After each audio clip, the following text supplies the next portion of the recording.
Where the Legends Play, Willie 1550 and 98.7. Hello there, I'm Kenny Graves, and proud to have on the phone with me right now radio producer and host, author, talk show host, managing editor, and military news journalist who works nationally as an independent military news journalist with published articles in military news, veterans affairs, military communities, law enforcement, and military travel. She is also a very proud military spouse, the awesome Donna Lyons. Miss Donna, how are you doing? Thank you, Kenny. Thank you for having me. I'm honored. I love that you're such a huge advocate for our military as well. You come from a military family. So I want to thank you for that, and thank you for having me on today. I'm excited. It's my pleasure. I told you off air. We've been connected on Facebook for some time, and I've watched your work, and I'm like, I've got to get her on. Well, thank you. I just know you're going to have a great conversation here. You seem like you're a good talker, and of course you do radio. You've done television, so you're very used to doing the word thing. So first off, though, let's start here. Tell me about your adorable new dog, Gunner.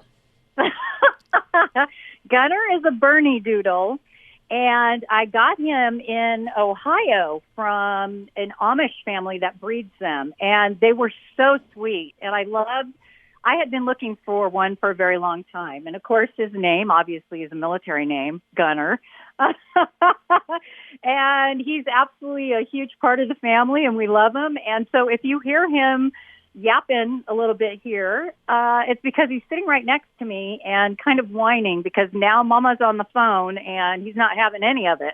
Well, we all understand as dog people down here in Texas, so that's perfectly fine. So if he gets involved, he can have some mic time too. That's great.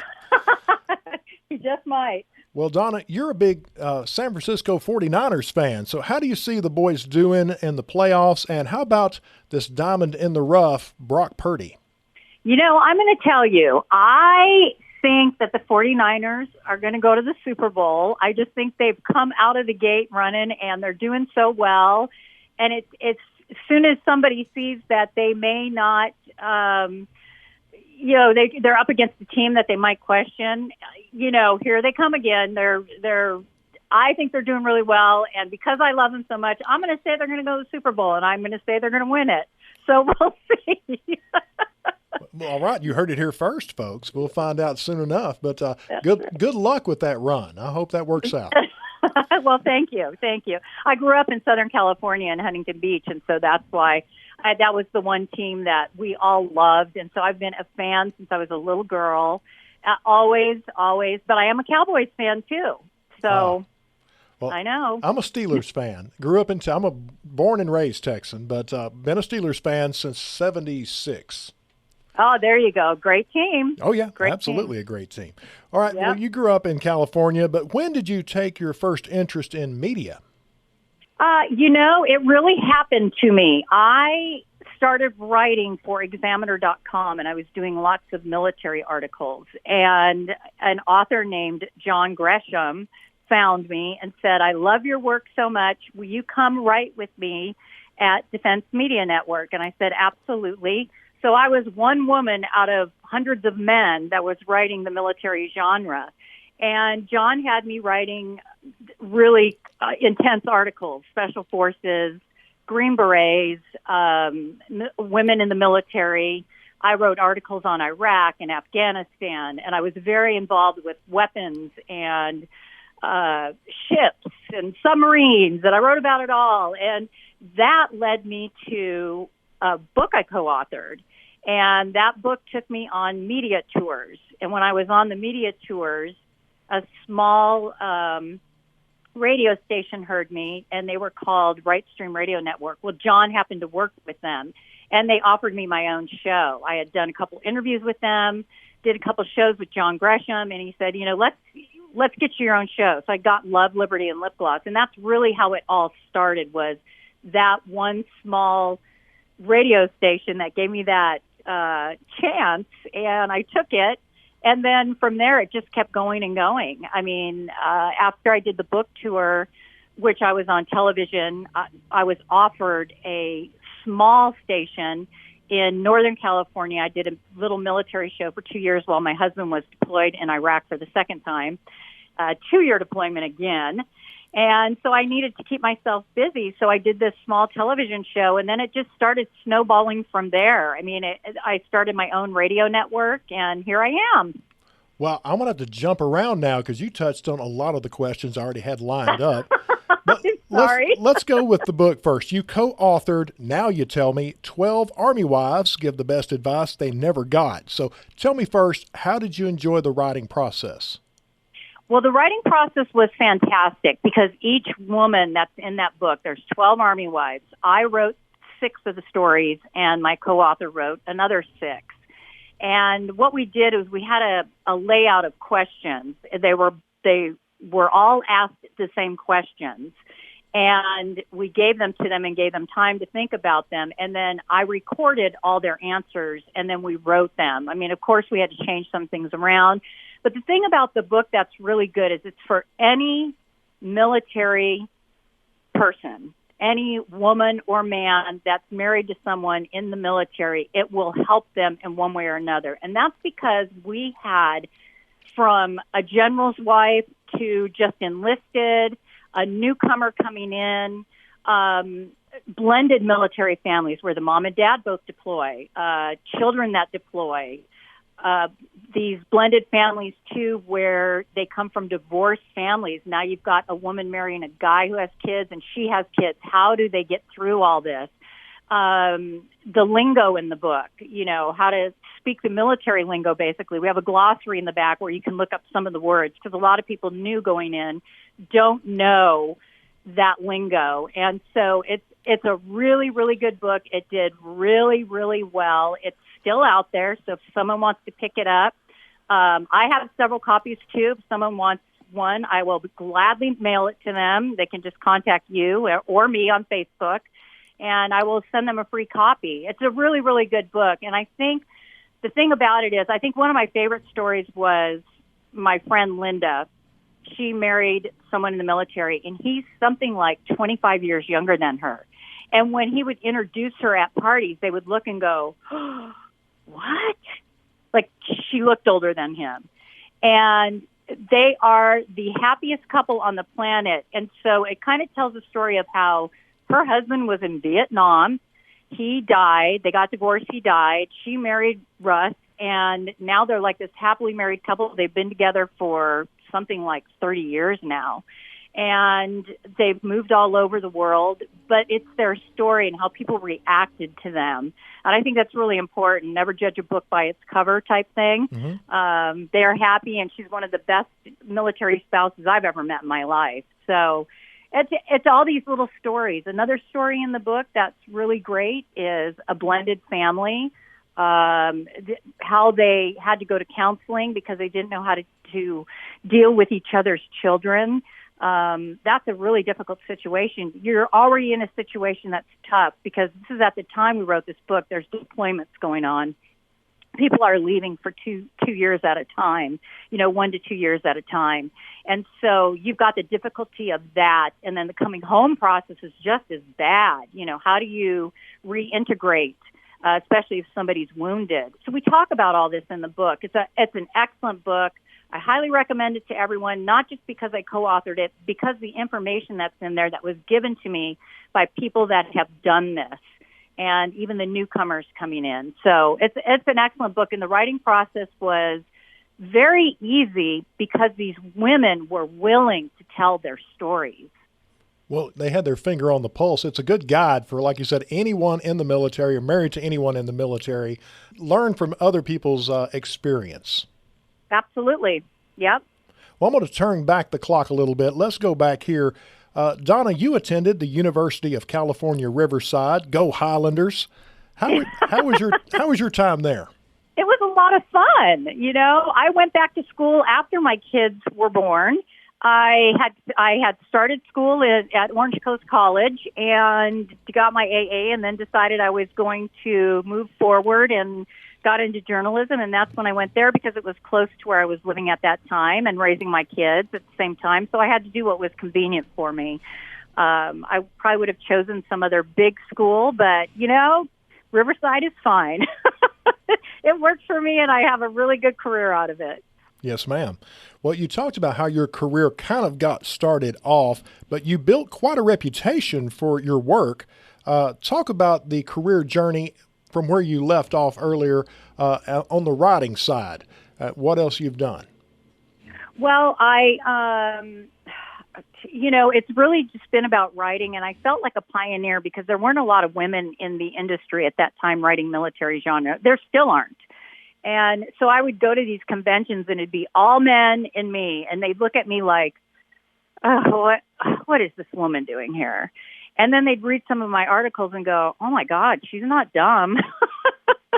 And so that really powered off. And then when I started my I think one of my biggest writing things I've done was working with the Medal of Honor Association.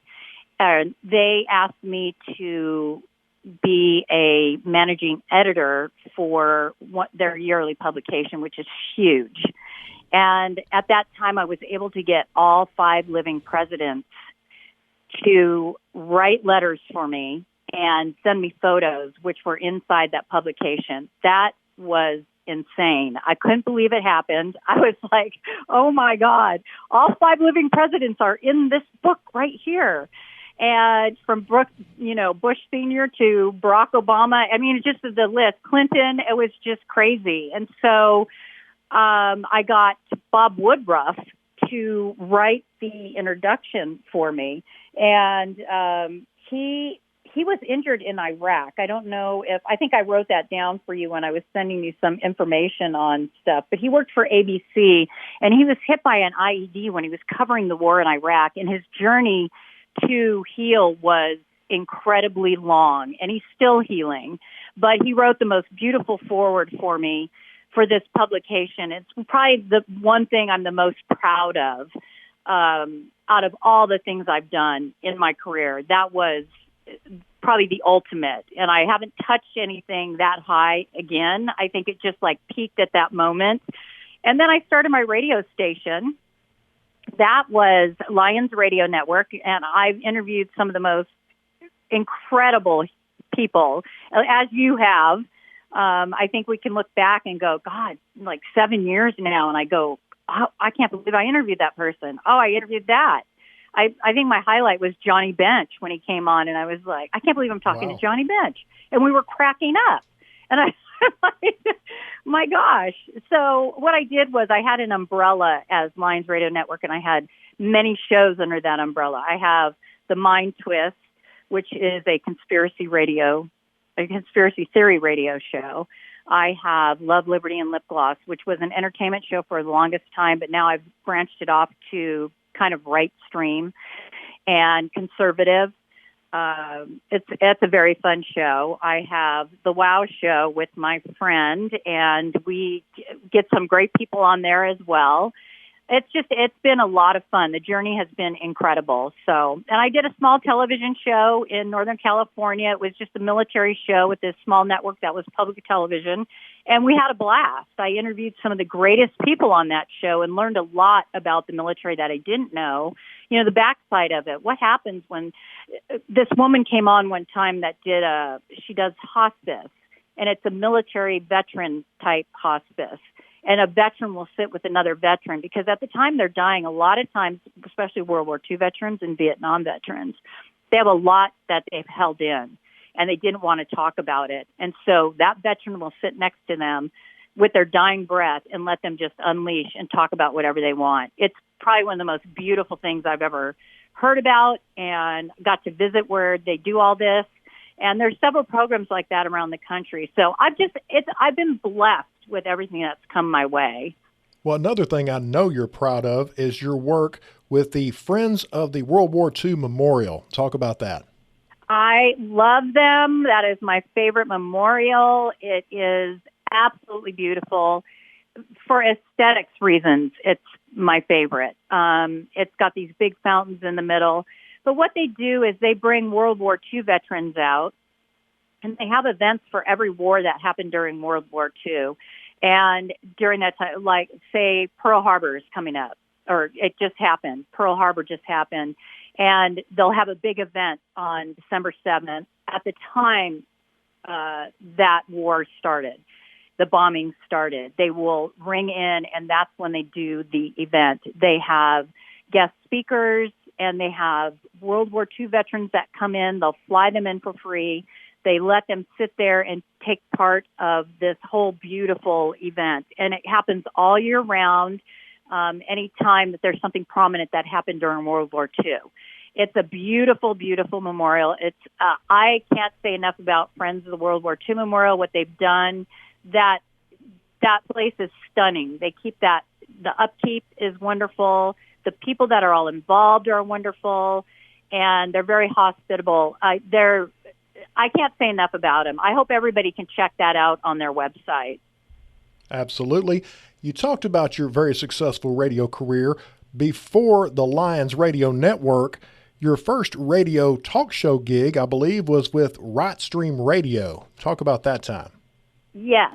So the author, John Gresham, and his friend, Daria Ann DiGiovanni, she's another author and a ghostwriter, too. She's a brilliant writer.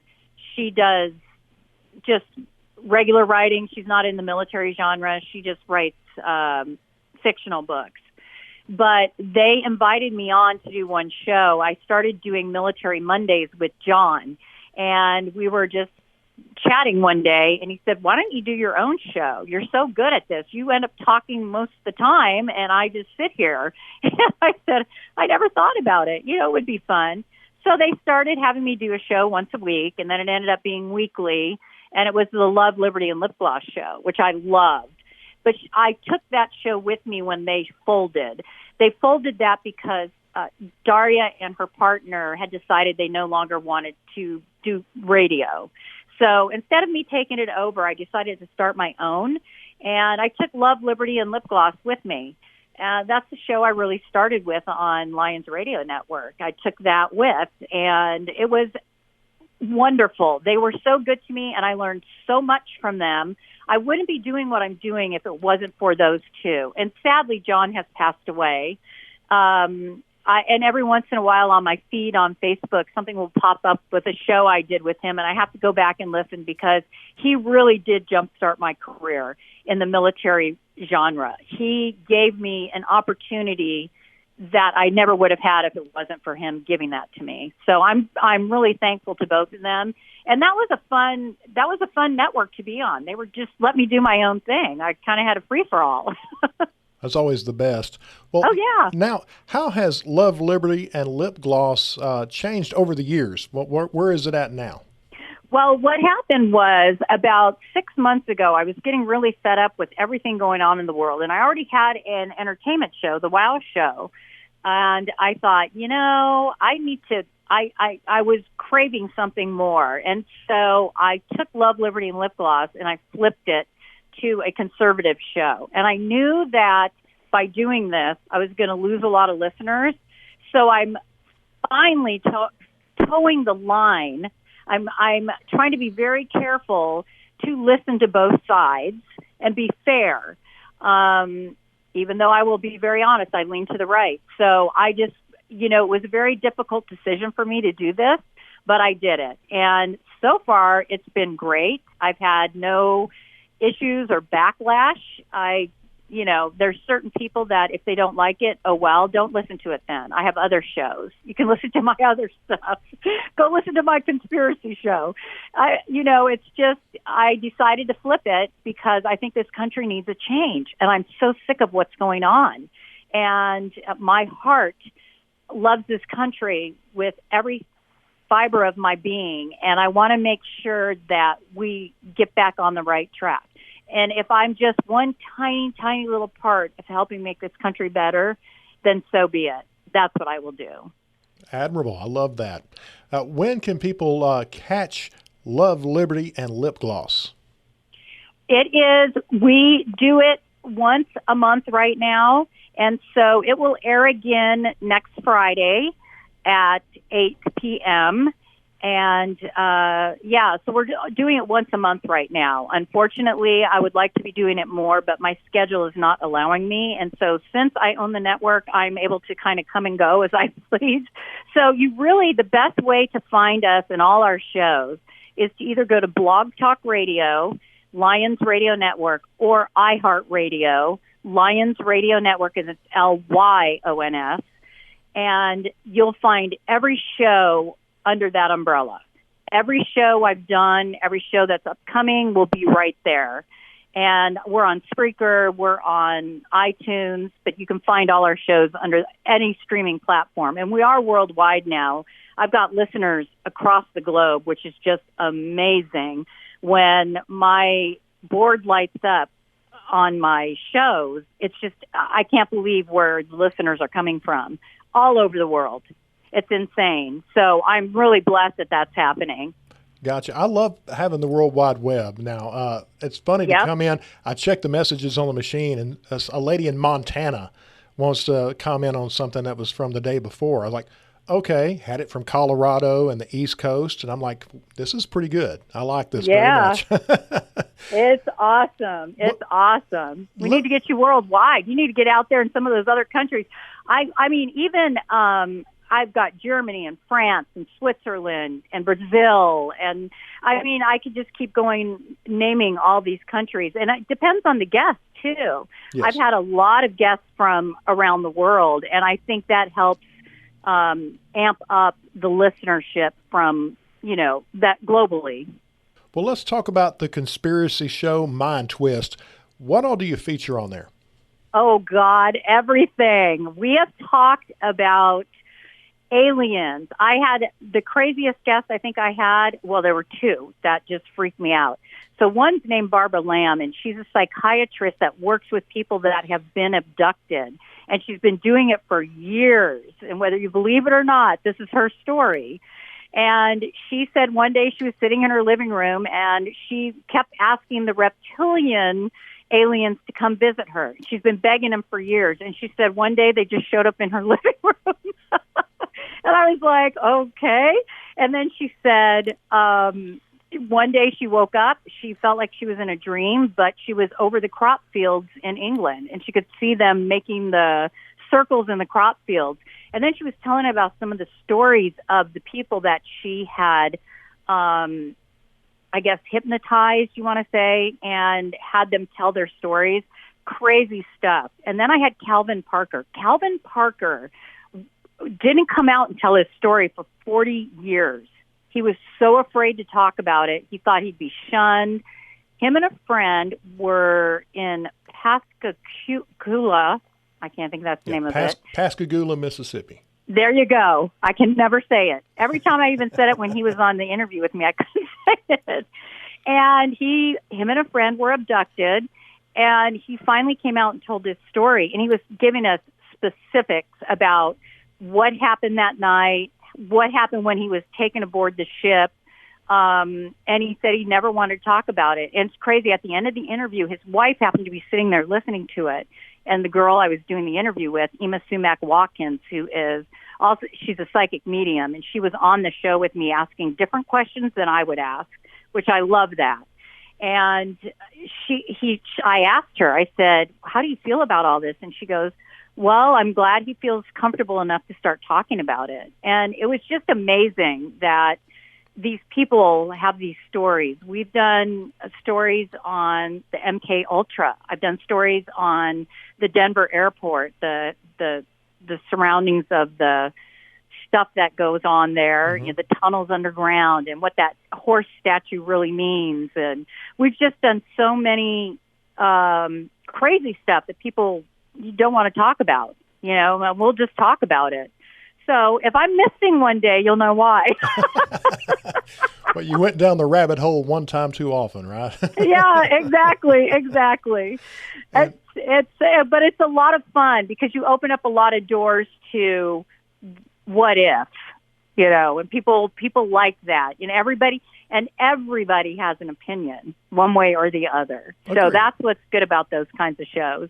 All right. And of course, the WOW show, that's your entertainment show. What all do you feature there? That's all entertainment. I do that with my girlfriend Elizabeth, and she's in Canada, so she actually calls in and we do the show together. She is a singer and an actress, and so she's a lot of fun. And what's cool about her is she will ask completely different questions than I will ask. I'm very, how do I say, more technical question asker. She was more the entertainment. She's been in the business for years. She knows all about that. So she'll ask completely different questions than I will, and I love that. It's so much fun to do a show with her. But it's all been entertainment, so we enjoy it.